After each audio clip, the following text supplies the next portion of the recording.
Le méthane est émis dans l'atmosphère par une grande variété de sources.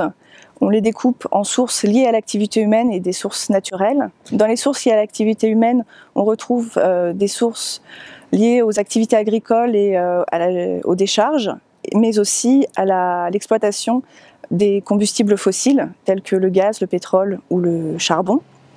Dans les sources naturelles, il y a des émissions liées aux zones humides, mais aussi liées aux lacs, aux réservoirs, aux hydrates, aux termites et des sources géologiques naturelles. Donc nous avons réalisé une étude à l'aide de plus de 70 collaborateurs venant de 15 pays afin de faire le bilan de l'ensemble des sources et puits de méthane qui, comme je l'ai dit, sont divers.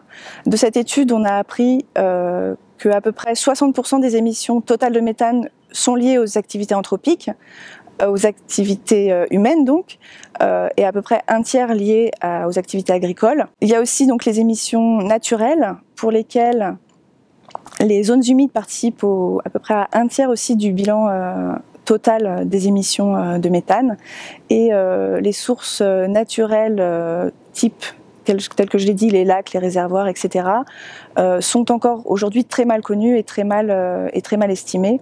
Et donc il reste beaucoup d'incertitudes sur ce bilan et donc beaucoup de travail pour les années à venir.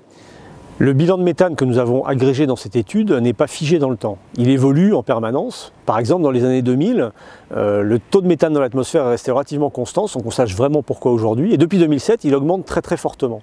Et donc, on a essayé de comprendre cette augmentation, de l'attribuer à des sources ou à des puits. Et aujourd'hui, sans qu'il y ait de consensus réellement dans la communauté scientifique, la tendance qui se dégage et qu'on a retracée dans cette étude, c'est que la cause de cette augmentation est plutôt liée aux émissions de l'agriculture et des décharges, avec une possible contribution des émissions liées aux énergies fossiles, mais plus faibles, et peut-être aussi un rôle de la chimie atmosphérique.